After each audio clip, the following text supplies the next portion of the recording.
Sina Kelvin at Ethel at Clotho ay pawang umaatake sa kanilang pinakamalakas na galaw na pinagsama-sama na nagpawasak kay Victor. Siya ay nagpadala ng paglipad at isang haliging bato ang nabasag at bumagsak patungo kay Sarah. Pinoprotektahan siya ni Victor sa kanyang huling lakas. Tinanong ni Kelvin kung bakit niya pinrotektahan siya at inamin ni Victor na hinding-hindi niya kakainin si Sarah sa katotohanan. Si Victor ang caretaker ni Sarah at tinuruan niya itong lumaban at tanging kasama niya. Gayunpaman, isang araw ay inatake sila ng bayani ng imperyo at bago siya mamatay upang panatilihing ligtas siya, tinatakan siya ng ama ni Sarah at sinabihan si Victor na bantayan siya. Iniling ni Victor kay Kelvin na idagdag si Sarah sa kanyang partido upang sa wakas ay makita niya ang mundo. Pumayag naman si Kelvin at mapayapang namatay si Victor. Sa kabila ng panganib na siya ang magiging susunod na Demon King, sinira ni Kelvin ang kanyang selyo. Nagising si Sarah sa kanyang sitwasyon at iniiyakan si Victor. Sa labas, ang party ay sinalubong ni Erd na ipinakitang katibayan ng pagsakop ng demonyo sa piitan. Iniulat ni Kelvin ang kanyang tagumpay sa iba pang mga adventurer at nagpanggap na si Sarah ay isa sa mga biktima ni Victor. Gamit ang kanyang magic hairband, nagagawa niyang itago ang kanyang mga pakpak at sungay. Nag-aalala si Sarah tungkol sa pagsali sa team, ngunit tiniyak ni Kelvin sa kanyang S-rank concealment skill, walang makakaalam na siya ang anak ng Demon Lord. Bago tayo magpatuloy, ito ang inyong shoutout mga idolo. Alison Pant Gonzalez, Vibans Alendahaw, at Denver John Mejia. Maraming salamat sa inyo. Ang team ay bumalik sa bayan at si Sarah ay namangha at nasasabik sa lahat ng bagay sa paligid. Palagi siyang nag-iisa at ito ang kanyang unang pagkakataon sa isang bayan. Nang maglaon, nakipagkita si Kelvin kay Leo sa guild na nag-promote sa kanya sa isang rango para sa pagkatalo kay Victor. Pabalik sa inn, si Kelvin ay may surprise party kasama ang mga receptionist at iba pang guild member para ipagdiwang ang kanyang promosyon. Mayroon silang isang nakakabaliw na gabi at ang lahat ay nauuwi sa pagkalasing. Ilang sandali pagkatapos ni Kelvin at pakiramdam nito, ang mga kasanayan sa paggawa ay umabot sa kanila sa rank at ang party ay nakakuha ng bagong gear. Nakakuha si Sarah ng bagong damit sa mga gauntlets na ginawa mula sa carapace ni Victor at nakakuha si Gerard ng bagong demon sword na tinatawag na Dainsleif. Napapagod si Kevin pagkatapos ng lahat ng crafting at nag-aalok ang kanyang pakiramdam na ipaghanda siya ng pagkain. Nanghihingi siya ng bigas pero hindi alam ng team kung ano iyon. Galit na galit si Kelvin sa pagnanasa ng kanin na hindi pa niya nakakain simula nang dumating siya sa mundong ito. Sa kalaunan, sumakay ang grupo sa isang bagon patungo sa Torridge at nakita ni Sarah ang isang ilog na tinanong ni Kelvin kung gusto niyang mangisda. Hindi alam kung ano ang pangingisda, ipinangako ni Kelvin na ipapakita sa kanya kung ano ito pagdating nila sa Torridge kung saan sinasabing tumutubo ang palay. Sa sandaling iyon, iniulat ni Gerard na nawawala si Melfina. Naalala ni Kelvin na gusto siyang ipatawag ngunit hindi maaaring dahil sa kanyang katayuan bilang Diyos. Bilang kompromiso, pinayagan ni Melfina si Kelvin na ipatawag ang isa sa kanyang mga avatar habang nagbabakasyon siya sandali. Tinala ni Gerard na nagseselos si Melfina sa dalawang babaeng kasamahan sa kanilang paglalakbay. Pagkatapos ng maikling pakikipag-usap, sinabi ni Sarah na may ilang nakatagong tao ang nanunood sa kanila. Sa sandaling iyon, isang grupo ng mga bandido na pinamumunuan ng isang babae ang nagpakilala sa kanilang sarili bilang ang kilalang Blackwind Gang. Kinikilala sila ng driver ng bagon bilang isang kasumpa-sumpa na gang na pangunahing nagtatrabaho sa paligid ng Torridge, ngunit sinabing kinuha ito ng isang A-rank adventurer mula sa Trycen. Gamit ang pagtatasa ng mga bandido, pinahihintulutan ni Kelvin si Sarah na pangasiwaan sila ng mag-isa. Ngunit hindi siya pinapayagang gamitin ang kanyang erendite. Paglabas sa kariton, madaling natalo ni Sarah ang tulisan na si Enzo na sumusubok na hulihin siya. Dahil sa takot sa hindi likas na lakas ni Sarah, ipinadala ng pinuno ng mga bandido ang iba upang harapin siya, ngunit mabilis din itong nabigla. Ang isang malaking mallet-wielding bandit na nagngangalang Gilda ay napagtagumpayan din ni Sarah sa kabila ng pagkakaroon ng higit sa 200 na antas ng lakas. Si Kelvin mula sa bagon ay nagkomento kung paano hindi nagkaroon ng pagkakataon ang mga bandido dahil ang level ni Sarah ay 75 kumpara sa mga antas ng bandido na 25 hanggang 30. Dahil nahuli na ngayon ang mga bandido, sinasabi ng mga head bandit na level 70 ang kanilang amo na ikinaintrigue ni Kelvin at humihingi sa kanya ng karagdagang impormasyon. Sa wakas ay nakarating na sa kanilang destinasyon ng Torridge, sinabi ni Kelvin kung paano ito kahawig ng lumang Japan. Nakatingin sa dagat, si Sarah ay nasa loob ng tala kay Victor na sa wakas ay nakarating na siya sa dagat. Kaya naman, isang tuwang-tuwa na si Sarah ay humiling kay Kelvin na turuan siya kung paano lumangoy, at namumula, si Kelvin ay sumang-ayon sa kahilingan. Pagkatapos, ang grupo ay nakarating sa Torridge's Adventurers Guild at lumiko sa mga bandidong nahuli nila. Formal silang pinasalamatan ng guildmaster na si Mist. Habang ipinapaalam ni Mist sa grupo, sila ni Leo ay nasa parehong party noong araw at ang titulo niya ay The Analyzer. Pasulong tinalakay nila ang mga bagay na kinasasangkutan ng Blackwind kung saan ang sikat na adventurer ng Trycen na si Kristoff ay di umano'y nawasak ang grupo. Gayunpaman, bumalik na sila ngayon at kumukuha ng mga tao para sa negosyong pangkalakal ng alipin. Sa kabila ng pag-alam na ang grupo ay nasa Torridge, walang aksyon na maaaring gawin laban sa kanila dahil ito ay magdudulot ng lamat sa pagitan ng Trycen at Torridge. Sa pagnanais na mahanap ang mga bandido, si Kelvin at si Sarah ay sinubukan hanapin ang isa sa kanila. Natuwa si Kelvin nang marinig ang pagdating ng mga bayani ng Deremis sa bayan.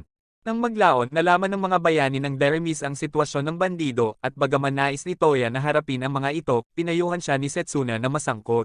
Nangangatuwiran siya na magtungo sila sa kanluran sa ilalim ng patnubay ni Melfina, ngunit iginiit ni Toya na manatili sila at tumulong sa mga taong nangangailangan.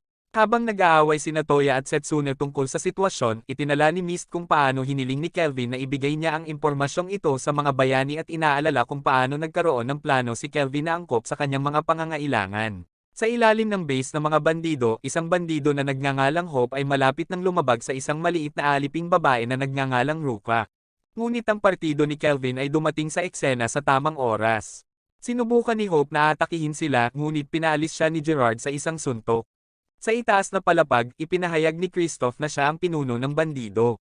Nakipag-usap kay Prizra na ipinaalam sa kanya na si Karna, ang pinunong bandido noon ay nahuli. Inihayag ni Prizra na binayaran sila ni Trycen para manghuli ng mga tao at ibenta sila bilang mga alipin. Sa sandaling iyon, lumitaw si Hope sa pintuan ng silid at nahimatay sa lupa sa pagbukas nito. Bagamat nasa sabik si Kristoff na lumaban kay Kelvin, itinutuwid niya sila na hindi sila naroroon para lumaban, ngunit upang ihanda ang kanilang sarili para sa pangunahing kurso.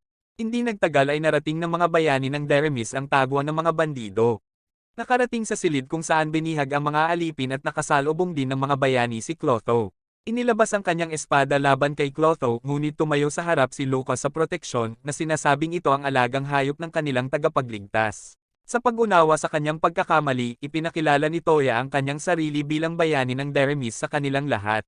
Isang miyembro ng grupo na nagngangalang Nana ang nakipag-ugnayan kay Clotho at isiniwalat na naroon siya para protektahan ang mga alipin mula sa anumang pinsala. Gayon din, hiniling ng nanay ni Lucas sa mga bayani na iligtas nila ang mga bayaning rank A na nasa problema. Walang pag-aaksaya ng oras, ang mga bayani ay sumugod sa kinaroroonan ni Kristoff at ng kanyang mga kasama. Nakita silang lahat na nakadapa sa lupa. Pagkatapos ay hinarap nila ang grupo ni Kelvin na naghihintay sa pagdating ng mga bayani. Hinarap ng mga bayani ng Deremis ang grupo ni Kelvin at inakusahan sila bilang ang Blackwind.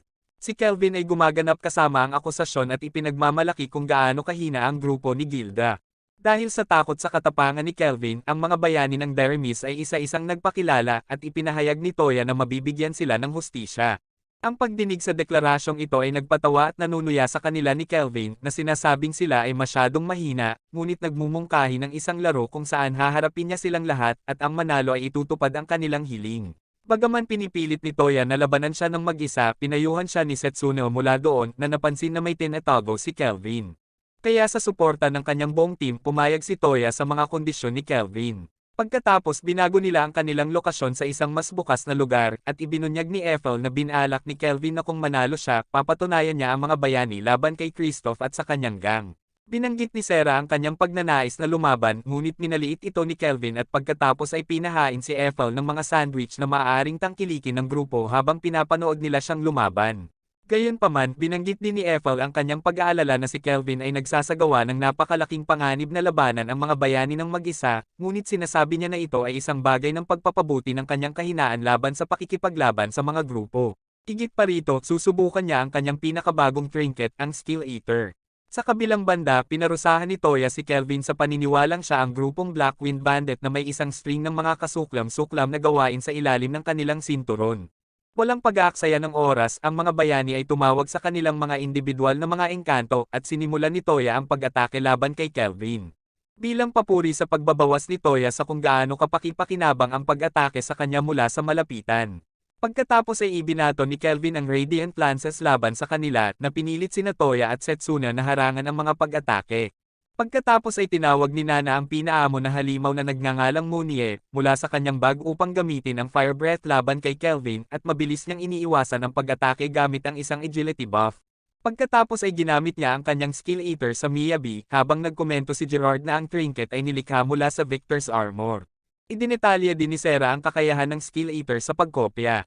Pagkatapos ay sinabi ni Kelvin na ninakaw niya ang parallel thinking ni Miyabi na naging sanhi ng pag-atake ni Toya kay Kelvin habang sina Setsuna at Nana ay may posibilidad na mawala ng kakayahan na si Miyabi. Ang nabalisa na si Toya ay umaatake kay Kelvin sa malapit para pigilan siya sa anumang spell. Gayunpaman, nagawa ni Kelvin na pigilan si Toya gamit ang isang kamay gamit ang hiniram na S-rank martial arts na kasanayan ni Sera. Nakialam si Setsuna kaya pinalayas ni Kelvin ang Adamant Rampart na lumilikha ng isang blockade na bato mula sa lupa. Gayunpaman, nagawa ni Setsuna na hiwain ito. Lumitaw mula sa likod ng bumabagsak na mga durog na bato, si Kelvin ay naghagis ng isang higanteng bola ng apoy na nakatutok kay Setsuna, ngunit hinarang ito ni Toya gamit ang kanyang espada.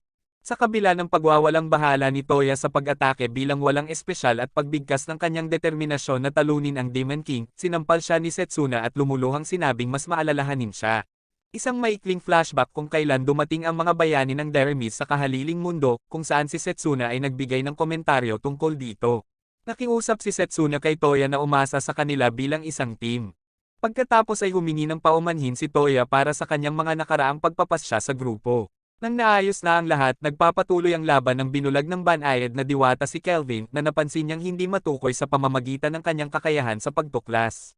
Sina Nana at Miyabi ay parehong gumagamit ng yelo at madilim na salamangka upang i-immobilize ang paggalaw ni Kelvin at sinubukan ni Toya at Setsuna na atakihin si Kelvin, ngunit siya ay nag-counterattack gamit ang isang cleft detonation spell. Matapos gamutin ang kanyang sarili sa kanyang pagkabulag, pinuri ni Kelvin ang grupo para sa kanilang mga pagsisikap hanggang ngayon. Nagpatuloy siya upang payuhan ang mga bayani ng kanilang hindi sapat na mga diskarte sa labanan. Galit na galit sa payo ni Toya at nahuli at pinigilan ng mga bayani si Kelvin sa tila hindi magandang sitwasyon. Gayunpaman, ipinatawag ni Kelvin ang kanyang Adamantine Guardians at ginamit ang parallel thinking na ninakaw niya na lumikha ng isang bagong spell na Radiant Crossfire.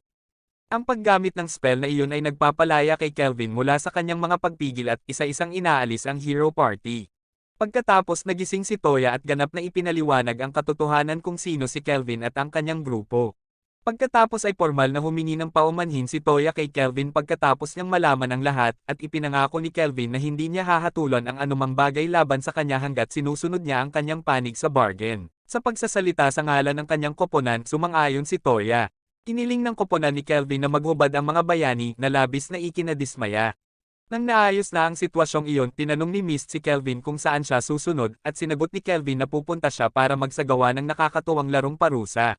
Ang mga bayani ng Deremis ay ipinapakita sa isang kuweba na nakikipaglaban sa isang higanting octopus na kanilang kinakaharap habang pinagmamasdan sila ni Kelvin. Si Sera ay nangingisda sa malapit at sina Ethel at Clotho ay naghahanda ng picnic. Sa kabila ng pagbibigay ng payo ni Kelvin sa grupo kung paano magpapatuloy, nahihirapan pa rin silang labanan ang octopus monster, at nang sa wakas ay nagawa nilang talunin ito, pinayagan ni Kelvin na magsimula ang picnic. Sa panahon ng picnic, nabanggit si Deremis Priestess Colette. Idinetalya ni Toya kung paano sila pinatawag ni Colette at bago nila narating ang alternatibong mundo, nakilala nila si Melfina. Matapos malaman na ang grupo ni Toya ay pumasok sa mundo sa pamamagitan ng pagtawag sa halip na siya ay pumasok dito sa pamamagitan ng Death Reincarnation. Tinanong ni Kelvin ang grupo kung paano nila dadalhin ang isang S-class na piitan sa kanilang kasalukuyang lakas. Sumagot si Toya na kailangan nilang tumakbo dahil sa kanilang hindi sapat na kapangyarihan. Sa sandaling iyon, si Sera ay nangisda ng isang Sinister Dragon, ang amo na halimaw ng kuweba. Habang nakikipaglaban si Sera sa dragon, sinabi ni Kelvin na ang kanyang aksyon ay magiging sanhi ng pagdurusa ng mga taong kanyang sinumpaang protektahan.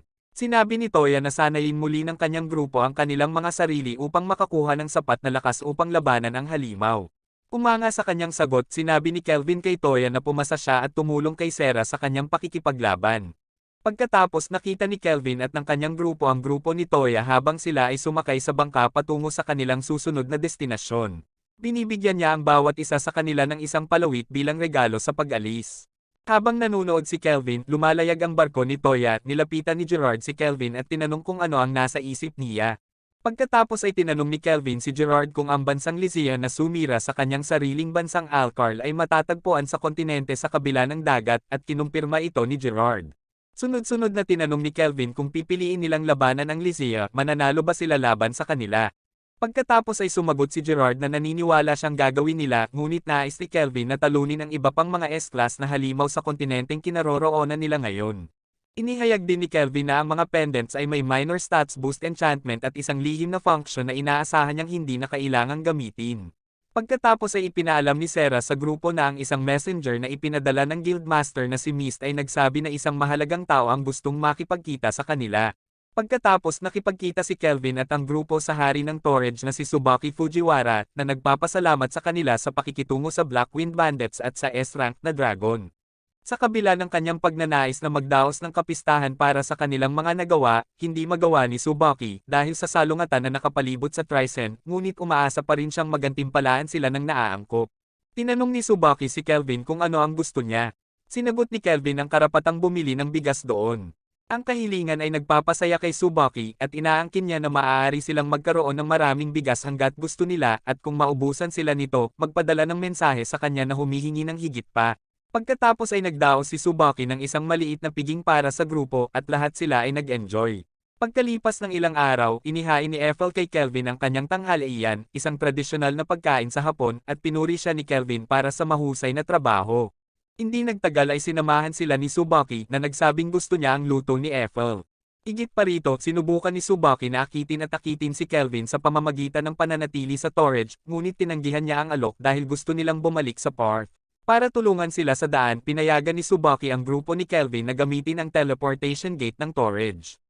Pagkatapos bumili ng bahay si Kelvin at ang kanyang mga kasama kapag nakaayos na ang lahat sa kanilang silid. Dumating si Luca at ang kanyang ina sa bahay habang tinatanggap sila bilang mga katulong sa bahay. Nang gabing iyon ay bumalik si Melfina kay Kelvin sa avatar body na kanyang pinag-usapan noon. Hanggang dito na lang ang part ng anime na ito, magkita tayo sa part 3. Mag-subscribe upang updated kayo sa mga susunod na may upload namin.